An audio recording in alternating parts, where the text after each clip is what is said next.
अस्सलाम वालेकुम स्टूडेंट्स, आज हमारा लेक्चर नंबर 14 है और आज हम नया चैप्टर स्टार्ट कर रहे हैं। इस चैप्टर का नाम है कंप्यूटर लैंग्वेजेस और ये हमारा चैप्टर नंबर 12 है। और हमारे लर्निंग ऑब्जेक्टिव्स इस चैप्टर में क्या रहेंगे। हमारा पहला ऑब्जेक्टिव ये है कि हम ये डिस्कस करेंगे कि कंप्यूटर लैंग्वेजेस और प्रोग्रामिंग लैंग्वेजेस क्या होती हैं। 3 broad categories of programming languages like machine language, assembly language and high level languages। तो 3 टाइप्स की लैंग्वेजेस हैं जिसको हम कैटेगराइज करेंगे और उसको डिटेल से डिस्कस करेंगे। commonly used programming language tools such as assembler, compiler, linker and interpreter। तो ये 4 ऐसी टर्मिनोलॉजीज़ हैं जो कि being a computer science student आपको पता होना चाहिए कि असम्बलर क्या होता है, कंपाइलर क्या होता है, लिंकर और इंटरप्रेटर क्या है। इसके अलावा हम डिस्कस करेंगे concepts of object oriented programming languages. तो हम डिफरेंशिएट भी करेंगे कि ऑब्जेक्ट लैंग्वेजेस में और एक दूसरी जो हमारी लैंग्वेजेस हैं उसमें क्या डिफरेंस है। Some popular programming languages such as Fortran, COBOL, BASIC, Pascal, C++, C#, Java etcetera.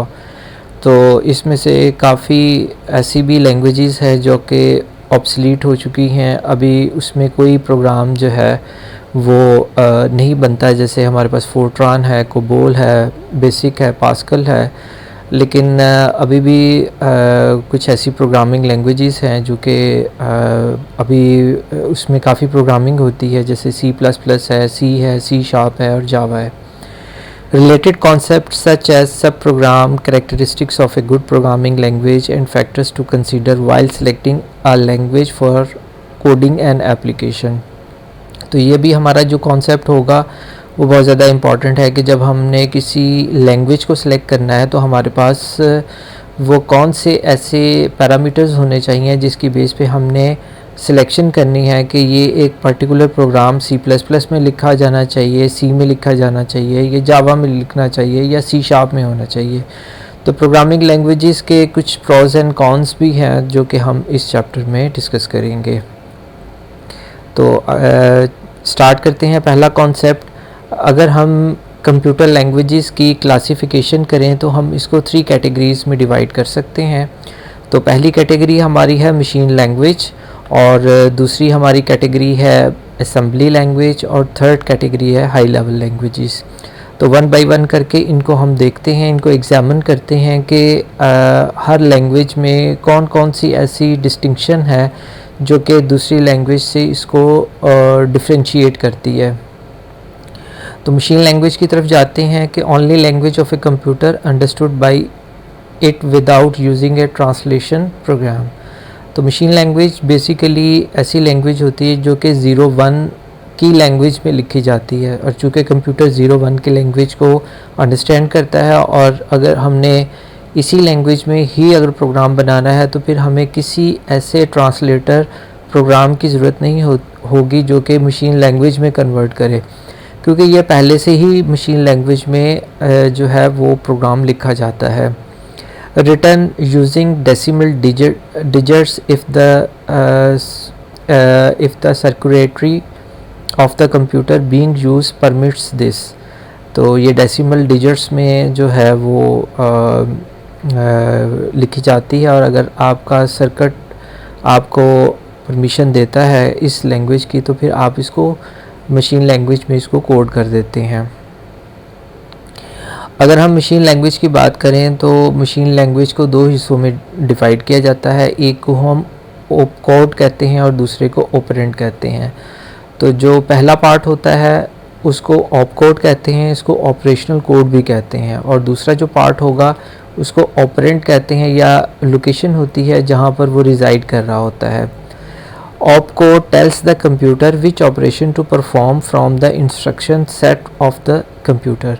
तो ऑपकोड हमें बताएगा कि इंस्ट्रक्शन सेट के अंदर क्या इंस्ट्रक्शंस हैं, क्या ऑपरेशन परफॉर्म करने हैं, क्या हमें एडिशन परफॉर्म करनी है, मल्टीप्लिकेशन करनी है, सब्ट्रैक्शन करनी है, हमें कौन सी इस वक्त कंप्यूटेशन परफॉर्म करनी है, वो ऑपकोड हमें बताता है। Operand tells the address of the data on which the operation is to be perform. तो ऑपरेंड के पास एड्रेस होगा, किस चीज़ का एड्रेस होगा, जिस डाटे के ऊपर हमने कंप्यूटेशन परफॉर्म करनी है। तो हमारे पास भी ये दोनों पार्ट्स हो गए। आपके सामने एक सैम्पल मशीन लैंग्वेज प्रोग्राम है। ये अगर आप देखें, ये स्ट्रिंग ऑफ 0 एंड 1 की कम्बिनेशन के साथ है। तो अगर हम इसको बाइनरी में देखें, ये बाइनरी डिजिट्स हैं। बाइनरी का मतलब है 2, 0 या 1। Difficult to read and understand. तो अगर हम बाइनरी कोड को ही देखें तो ये हमारे लिए काफ़ी मुश्किल होता है, इसको किस तरीके से अंडरस्टैंड करें। लेकिन अगर हम इसको डिजिट्स में डेसिमल में ले आते हैं तो हमारे लिए कंपैरेटिवली बेहतर हो जाता है कि हम इसको अंडरस्टैंड कर लें। तो यही कोड जो है डेसिमल में कुछ इस तरीके से जो है वो लिखा जाता है। इसके कुछ एडवांटेजेस भी हैं और डिसएडवांटेजेस भी हैं। हमारे पास जो मशीन लैंग्वेज होती है वो बड़ी फ़ास्ट होती है, फास्टली एग्जीक्यूट हो जाती है। और इसकी लिमिटेशंस ये हैं कि ये मशीन डिपेंडेंट है। जिस तरह की मशीन होगी, जिस तरह का हार्डवेयर होगा, उसका आर्किटेक्चर होगा, उस लिहाज से फिर हमें 0-1 की स्ट्रिंग के मुताबिक प्रोग्रामिंग करनी पड़ती है। अगर हार्डवेयर चेंज हुआ तो हमें फिर प्रोग्रामिंग चेंज करनी पड़ती है। डिफ़िकल्ट टू प्रोग्राम, ऑब्वियसली इसको प्रोग्राम करना हमारे लिए काफ़ी मुश्किल होता है, क्योंकि 0-1 की स्ट्रिंग्स को याद रखना और it is too difficult for the programmers. Error prone इसलिए है कि अगर उसमें आपने एक भी बिट को आगे पीछे कर दिया, यानी कि ये आपने यहाँ तक तो सही लिखा, लेकिन अगर आपने 1 की जगह 0 लिख दिया और 0 की जगह 1 लिख दिया तो ये एरर जनरेट करेगा। तो बहुत सी माइनर मिस्टेक भी आपके लिए प्रॉब्लम जो है वो क्रिएट कर देती हैं। डिफ़िकल्ट टू मॉडिफाई, अगर हमने इसमें मॉडिफिकेशन करनी है तो हमारे लिए काफ़ी मुश्किल होता है कि हम प्रोग्राम को मॉडिफाई करें, क्योंकि 0-1 की हमारे पास एक स्ट्रिंग होती है, उसमें मॉडिफिकेशन करना हमारे लिए काफ़ी मुश्किल होता है। उसके बाद हमारे पास आ जाती है असेंबली लैंग्वेज। असेंबली लैंग्वेज को सिंबॉलिक लैंग्वेज भी बोलते हैं। Programming language that overcomes the limitation of the machine language programming by. जब मशीन लैंग्वेज के अंदर प्रोग्रामर्स को बहुत ज़्यादा डिफ़िकल्टी आई तो फिर असेंबली लैंग्वेज जो है वो इंट्रोड्यूस करवाई गई। Using the alpha numeric codes instead of numeric codes for the instructions in the instruction set. For example, अगर हम ह्यूमन ब्रेन से अगर इसको प्रोसेस करते हैं तो ऐड, ये ऑब्वियस है, तमाम ह्यूमंस को पता है, जिसको इंग्लिश लैंग्वेज के ऊपर अबूर है वो फौरी तौर पे अंडरस्टैंड कर लेता है कि ऐड, बजाय के वो इसको याद रखे 1110 को, तो बजाय के वो 1110 लिखे, सिर्फ़ और सिर्फ ऐड का वर्ड अगर लिखते तो ऑब्वियसली उसकी मीनिंग यही बन जाएगी। ऐड जो है वर्ड वो असेंबली लैंग्वेज का एक सिंटेक्स है। उसके बैकएंड पे कौन सी चीज़ जनरेट होती है, वो ये बाइनरी कोड जनरेट होता है 1110 और 14। अगर आप डेसिमल में अगर इसको रिमाइंड करना चाहें, इसको याद करना चाहें तो ये 14 होगा। Allowing storage location to be represented in the form of alphanumeric address instead of numeric address। तो हमारे पास बजाय कि हम अल्फ़ा न्यूमेरिक में इसको याद रखें, हम उसकी लोकेशन को जैसे एक लोकेशन है 100 और एक लोकेशन है 1001 और एक 1002, बजाय कि हम इसको याद रखें, हम इसको इस तरीके से कर लेते हैं। FRST फर्स्ट है, SCND सेकंड है, ये सेकंड लोकेशन हो गई, और ANSR ये हमारी नेक्स्ट जो है वो लोकेशन हो गई। Providing pseudo instructions that are used for the instructing the system how we want to program to be assembled inside the computer memory। तो ये हमारे पास एक सूडो इंस्ट्रक्शंस होती हैं जिसकी मदद से हम प्रोग्राम करना हमारे लिए आसान होता है। तो हमारे लिए आपके सामने असेंबली लैंग्वेज का एक छोटा सा प्रोग्राम है, स्टार्ट प्रोग्राम एट 000। इसका मतलब है कि आप एक प्रोग्राम को स्टार्ट करें जिसकी लोकेशन ये है, set A side an address for first. तो इसका जो एड्रेस है इसको सेट कर दें फर्स्ट लोकेशन पे। तो अगर हम ये देखें तो आसानी से हमें जो है वो अल्फ़ा न्यूमेरिक में हमें आसानी से पता लग जाता है। इसके बाद हम डिस्कस करते हैं असेंबलर का। तो असेंबलर क्या होता है? Software that translates as assembly language program into an equivalent machine language program of a computer. तो जब हम असेंबली लैंग्वेज में प्रोग्राम लिखते हैं, जैसे हम ऐड लिखते हैं, सब्ट्रैक्ट लिखते हैं, तो ऐड और सब्ट्रैक्ट को कंप्यूटर जो है वो अंडरस्टैंड नहीं करता। तो फिर क्या होना चाहिए? फिर दरमियान में एक ट्रांसलेशन प्रोग्राम, एक ट्रांसलेटर होना चाहिए जो कि असेंबली लैंग्वेज की जो भी इंस्ट्रक्शंस होंगी उनको कन्वर्ट कर सके मशीन लैंग्वेज में। जैसे हमारे पास ये असेंबली लैंग्वेज एक प्रोग्राम है, हम इनपुट देते हैं, इनपुट देने के बाद ये जो हमारे पास असेंबलर होता है वो इनपुट लेने के बाद मशीन लैंग्वेज में उसको कन्वर्ट कर देता है। तो सोर्स प्रोग्राम, हमारा सोर्स प्रोग्राम कौन सा होता है? जैसे हमारी असेंबली लैंग्वेज का प्रोग्राम वो जो है उसको हम सोर्स प्रोग्राम कहते हैं, और असेंबलर जो होता है वो इसको फिर ऑब्जेक्ट प्रोग्राम में कन्वर्ट कर देता है। आपके सामने ये एक एग्ज़ाम्पल है। अगर हम HLT, ये हमारा एक सिंटेक्स है, उसका ऑप कोड हमारा 00 बनता है। तो अगर हम इसको देखें, halt use at the end of the program to stop, तो इस कीवर्ड को हम इस्तेमाल करते हैं किसी भी प्रोग्राम को हम स्टॉप करने के लिए। CLA clear and add into A register. तो ए रजिस्टर के अंदर आपने इसको ऐड कर देना है। तो इसकी डिफरेंट मीनिंग्स बनती हैं एज़ कम्पेयर टू HLT। इस subset of the set of instruction supported by a computer. तो ये एक हमारे पास इंस्ट्रक्शन सेट है जिसके थ्रू हम कोडिंग करते हैं असेंबली लैंग्वेज में। आपके सामने एक असेंबली लैंग्वेज का प्रोग्राम भी है जो कि बहुत आसान है कि प्रोग्राम को इस लोकेशन से स्टार्ट करें और डाटे को इस लोकेशन से स्टार्ट करें, यहाँ पर प्रोग्राम को आप क्लोज़ कर दें। Sample program assembly language programme for adding 2 numbers and storing the result. तो ये जो प्रोग्राम है ये बेसिकली 2 नंबर्स को ऐड करता है और उसके जो रिज़ल्ट को है वो स्टोर कर देता है। ये एक और जो है वो एग्ज़ाम्पल दी हुई है कि FRST फर्स्ट लोकेशन को हमने इस तरीके से रिप्रेजेंट कर दिया। इसी तरह हमारे पास और भी ये एग्ज़ाम्पल्स हैं, इसके थ्रू जो है काफ़ी आपकी अंडरस्टैंडिंग हो जाएगी। अब असेंबली लैंग्वेज के भी कुछ एडवांटेजेस हैं। सबसे पहला एडवांटेज तो ये है कि easier to understand and use. तो ये 2 इम्पॉर्टेंट चीज़ें हैं जो कि मशीन लैंग्वेज के ऊपर एडवांटेज होता है, क्योंकि अल्टीमेटली एक ह्यूमन ने ही एक कोड लिखना होता है और ह्यूमन की अंडरस्टैंडिंग असेंबली लैंग्वेज की ज़्यादा होती है as compare to machine language, और इसको आसानी से यूज़ किया जा सकता है।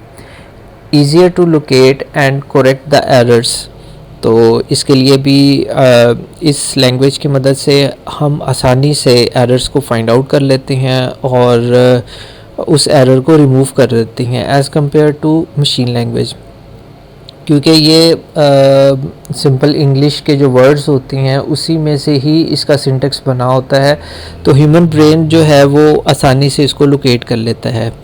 ईज़ियर टू मॉडिफाई, इसका मतलब ये है कि अगर आप इसको आसानी से अगर आप इसको फाइंड आउट कर लेते हैं तो फिर मॉडिफाई करना आपके लिए कोई मुश्किल नहीं होती।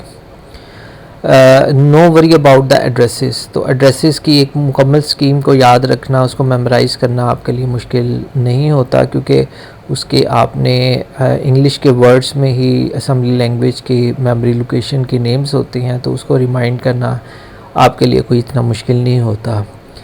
ईज़िली रीलोकेटेबल, यानी कि अगर हमने दोबारा से उसको लोकेट करना है, फाइंड आउट करना है, तो वो हमारे लिए आसान होता है।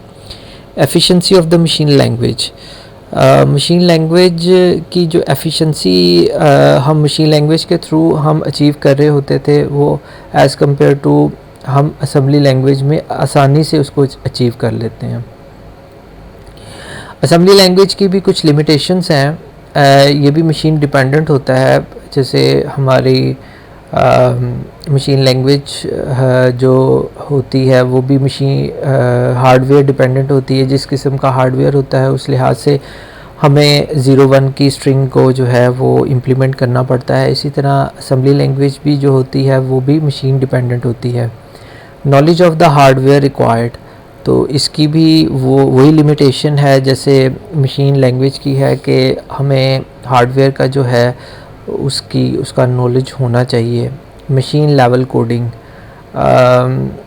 अब इसमें थोड़ा सा डिफरेंस ये आ जाता है कि जो हमारी मशीन लैंग्वेज है उसकी प्रोसेसिंग तेज़ होती है और असम्बली लैंग्वेज की प्रोसेसिंग जो है वो कम थोड़ा सा टाइम लेती है, क्योंकि मशीन लैंग्वेज के लिए किसी भी इंटरप्रेटर की, किसी भी कंपाइलर की ज़रूरत नहीं होती, ट्रांसलेटर प्रोग्राम की ज़रूरत नहीं होती। जबकि असम्बली लैंग्वेज में जब आप लिखते हैं तो वो सबसे पहले आप उस लैंग्वेज में लिखते हैं, वो लैंग्वेज जो है ट्रांसलेटर प्रोग्राम के थ्रू फिर वो क्या है 0-1 की लैंग्वेज में कन्वर्ट होती है। It will take time.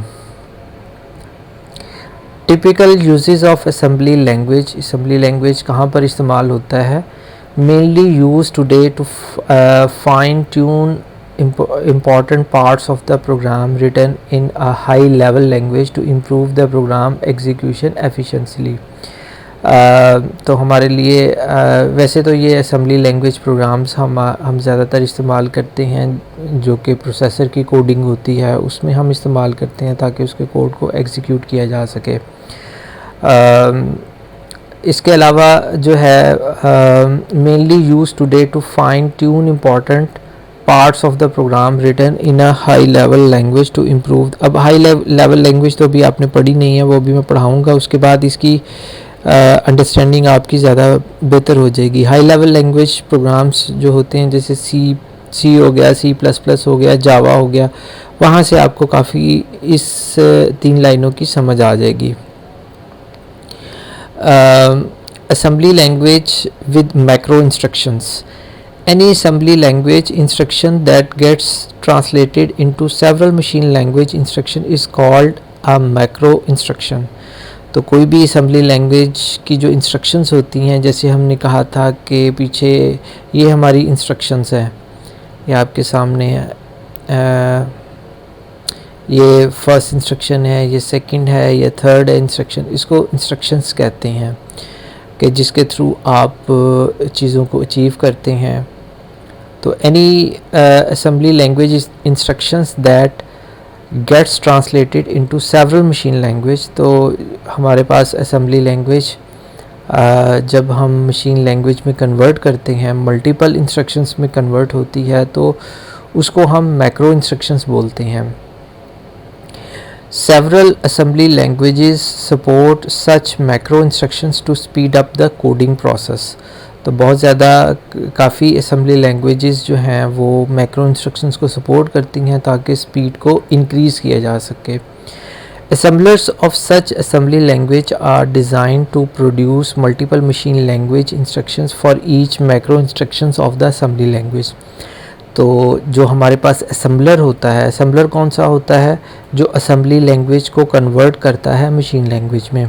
ये हमारे पास एक ट्रांसलेटर प्रोग्राम होता है, जैसे हमने पीछे अभी डिस्कस किया, ये हमारे पास असम्बलर है। ये हमारा एक ट्रांसलेटर प्रोग्राम है जो क्या करता है, असम्बली लैंग्वेज को मशीन लैंग्वेज में कन्वर्ट करता है। तो यहाँ भी इसी चीज़ की डिस्कशन हो रही है, जब भी आ जाती है आपके सामने। असम्बलर जो होता है वो assemblers of such assembly language are designed to produce multiple machine languages. तो असम्बलर इस तरीके से डिज़ाइन किया जाता है कि वो मल्टीपल मशीन लैंग्वेज इंस्ट्रक्शंस में जो है वो कन्वर्ट कर देता है for each macro instructions of assembly language. तो जितनी हमने मैक्रो इंस्ट्रक्शंस करनी है उसमें ये कन्वर्ट कर देता है। मशीन इंडिपेंडेंट, अगर हम हाई लेवल लैंग्वेजेस की बात करते हैं तो सबसे पहला एडवांटेज जो हमें मिलता है, हमें किसी हार्डवेयर की नॉलेज की ज़रूरत नहीं होती। ये मशीन इंडिपेंडेंट होता है, मशीन पे डिपेंड नहीं करता। और आप अपना प्रोग्राम लिखते हैं, उसको कंपाइल करते हैं, कंपाइल करने के बाद किसी भी हार्डवेयर के ऊपर आप उसको एग्जीक्यूट कर सकते हैं। Don't require the programmers to know anything about the internal structure of the computer on which the high level language programs will be executed। तो ये अभी हमने चीज़ डिस्कस की है कि हाई लेवल लैंग्वेजेस जो होती हैं दे आर इंडिपेंडेंट। हमें उस हार्डवेयर की नो हाउ का नहीं पता होना चाहिए, उसके इंटरनल स्ट्रक्चर की का नहीं पता होना चाहिए, ज़रूरी नहीं है इसके लिए। Deal with the high level coding, enabling the programmers to write instruction using English words and familiar mathematical symbols and expressions। तो high level languages as compare to assembly language और ज़्यादा आसान होती हैं, और इसमें हमने इंग्लिश लाइक वर्ड्स जो है वो हमने इस्तेमाल करने होते हैं। इसके अलावा हम सिंबल्स को इस्तेमाल करते हैं, जो हमारे पास सिंबल्स होते हैं, एक्सप्रेशंस होते हैं, जैसे greater than, less than, equal to, assign, इस तरह की हम एक्सप्रेशंस को भी इस्तेमाल कर सकते हैं। जी कंपाइलर, असम्बलर अभी हमने डिस्कस किया था कि ऐसा ट्रांसलेशन प्रोग्राम जो असम्बली लैंग्वेज को मशीन लैंग्वेज में कन्वर्ट करता है उसको हम असम्बलर बोलते हैं, क्योंकि वो असम्बली लैंग्वेज को कन्वर्ट करता है मशीन लैंग्वेज में। इसी तरह हमारे पास एक कंपाइलर होता है। तो कंपाइलर क्या होता है, वो ये होता है कि आप हाई लेवल लैंग्वेज, अब हाई लेवल लैंग्वेज कोई भी हो सकती है, C++ भी हो सकती है, जावा भी हो सकती है, C# भी हो सकती है। तो इन तमाम लैंग्वेजेस को जब हम मशीन कोड में कन्वर्ट करते हैं, जो प्रोग्राम इसको मशीन लैंग्वेज में कन्वर्ट करता है उसको हम कंपाइलर बोलते हैं। Compiles A set of machine language instructions for every programme instruction in a high level language. तो ये हाई लेवल लैंग्वेज जो है वो उसके जो हमारे पास प्रोग्राम्स होते हैं वो मशीन लैंग्वेज में कन्वर्ट करता है। ये आपके सामने एक कंपाइलर है। तो एक कंपाइलर हमारे सामने क्या है, वो एक हाई लेवल लैंग्वेज, एक हमारे पास कोई प्रोग्राम बना हुआ है। ये प्रोग्राम जो है वो C++ में भी हो सकता है, जावा में भी हो सकता है, ये C# में भी हो सकता है। तो अब ये जो प्रोग्राम हम लिखते हैं तो वो तो कंप्यूटर अंडरस्टैंड नहीं कर सकता। तो कंप्यूटर जो है चूँकि वो 01 की लैंग्वेज में अंडरस्टैंड करता है, तो फिर हमें एक कंपाइलर की ज़रूरत पड़ती है। तो कंपाइलर क्या करता है, हाई लेवल लैंग्वेज को मशीन लैंग्वेज में कन्वर्ट करता है। तो सोर्स प्रोग्राम कौन सा होगा, जो आप C++ में लिखेंगे या C में लिखेंगे या आप जावा में लिखेंगे, तो ये सोर्स प्रोग्राम क्या होगा, ये कन्वर्ट होगा ऑब्जेक्ट प्रोग्राम में, और इसकी जो कॉरस्पॉन्डेंस होगी वो 1 to many होगी, जबकि हमारे असम्बलर में 1 to 1 कॉरस्पॉन्डेंस थी, लेकिन इसमें 1 to many है, एक से ज़्यादा कॉरस्पॉन्डेंस जो है वो कंपाइलर के थ्रू होती है। ये हमारे पास एक और डायग्राम की मदद से जो है वो एक्सप्लेन किया हुआ है कि हमारे पास कोई भी प्रोग्राम P1 है जो कि किसी हाई लेवल लैंग्वेज में लिखा हुआ है। तो जब हम हाई लेवल लैंग्वेज की बात करते हैं तो वो C++ भी हो सकती है, वो जावा भी हो सकती है, वो C# भी हो सकती है। तो कोई भी प्रोग्राम इसमें किसी भी लैंग्वेज में लिखा हुआ है और उसको हम P1 कहते हैं। और जब हम ये प्रोग्राम किसी कंपाइलर को देंगे तो वो उस कंपाइलर का नाम हमने L1 रख दिया है, तो वो कंपाइल करके किसी भी मशीन कोड जो कि P1 है हमारी मशीन, उस पर वो रन कर सकता है। इसी तरह हमारे पास एक और प्रोग्राम है जो कि हाई लेवल लैंग्वेज का है और वो मशीन P2 के ऊपर वो रन कर सकता है। This diagram illustrating the requirements of separate compiler for each high level language supported by a computer। तो हर कंप्यूटर के लिए कंपाइलर आपका अलहदा होता है। जैसे ये प्रोग्राम P1 के लिए अलहदा हमारे पास कंपाइलर होगा जो इस मशीन पे चलेगा, और यही प्रोग्राम के लिए हमें कंपाइलर डिफरेंट लेना पड़ेगा। जैसे अगर हमने एक प्रोग्राम बनाया है तो अगर हमने उसको विंडोज़ पे रन करना है तो उसका कंपाइलर अलहदा होगा। वही प्रोग्राम को जब हम कंपाइल करेंगे लिनक्स के लिए तो उसका कंपाइलर चेंज हो जाएगा, वो लिनक्स के लिहाज से फिर जो है वो प्रोग्राम को कंपाइल करके देगा। ये हमारे पास एक और डायग्राम है। ये इस डायग्राम में हमें बताया गया है कि हमारे पास एक कंपाइलर है जो कि लैंग्वेज L1 का है और एक कंप्यूटर A पे है, और हमारे पास एक और कंपाइलर है जो कि हमारी वही लैंग्वेज है उसको कन्वर्ट करता है कंप्यूटर B के लिए। यहाँ पर मैं आपको एग्जांपल दे सकता हूँ कि एक ही प्रोग्राम है। फॉर एग्जांपल हमारे पास एक कैलकुलेटर का प्रोग्राम है, वो कैलकुलेटर का प्रोग्राम को कंपाइल करके ये विंडोज़, हम अगर कहें कि कंप्यूटर A पे विंडोज़ रन कर रही है और यहाँ पर हमारे पास मैक ऑपरेटिंग सिस्टम है और कंप्यूटर B है, तो वही हमारे पास जो प्रोग्राम बना हुआ है एक कैलकुलेटर का, तो वो उसका सेम रिज़ल्ट होगा लेकिन कंपाइलर डिफरेंट होंगे। क्योंकि कंपाइलर इसलिए डिफरेंट होंगे कि दोनों मशीन डिफरेंट हैं लेकिन रिज़ल्ट दोनों का सेम होगा। Illustrating the machine independence characteristics of a high level language, separate compilers are required for the same language on different computers। तो हमारे पास एक कैलकुलेटर बना हुआ है, जावा में बना हुआ है, तो अब वो विंडोज़ पे भी रन करेगा और हमारे लिनक्स ऑपरेटिंग सिस्टम पे भी रन करेगा। विंडोज़ के ऊपर उसको कंपाइल करने के लिए अलहदा से कंपाइलर जो है वो रिक्वायर होगा, और लिनक्स के ऊपर रन करने के लिए हमारे पास अलहदा से कंपाइलर जो है वो रिक्वायर होगा, लेकिन दोनों का रिज़ल्ट सेम होगा।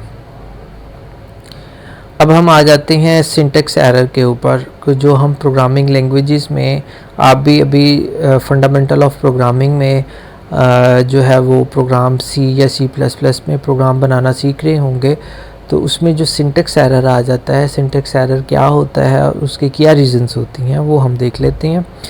इन addition to doing translation job, compilers also automatically detect and indicate syntax errors. In some cases, बल्कि in the most of the cases, जो हमारा कंपाइलर होता है वो सिंटेक्स एरर को जो है वो हाईलाइट कर देता है, ताकि प्रोग्रामर्स को हम फैसिलिटेट कर सकें कि कहाँ पर जो है प्रॉब्लम है, कहाँ पर एरर है, ताकि उसको करेक्ट किया जा सके। Syntax errors are typically of the following types. तो सिंटेक्स एरर हमारे पास 4 टाइप्स के हैं। इल्लीगल करैक्टर्स, अगर हम एक ऐसा करैक्टर को इस्तेमाल करते हैं जो कि जिसकी परमिशन नहीं है और कंपाइलर के पास इंफॉर्मेशन भी नहीं है, तो वो इल्लीगल करैक्टर होगा।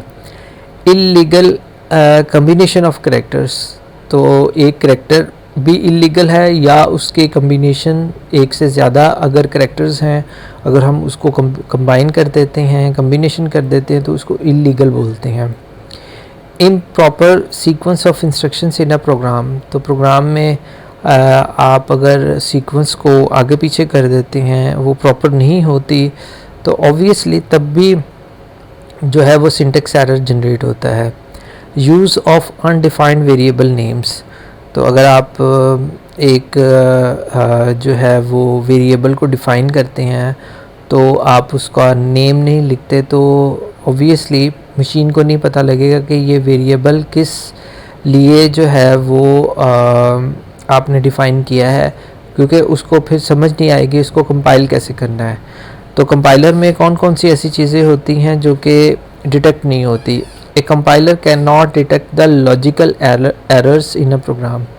तो अमूमन जब भी प्रोग्रामर्स जो होते हैं वो किसी भी प्रॉब्लम को सॉल्व करने के लिए डिफरेंट लॉजिक का इस्तेमाल करते हैं। हर प्रोग्रामर की अपनी एक लॉजिक होती है, उस लॉजिक के थ्रू उसका सलूशन निकाला जाता है।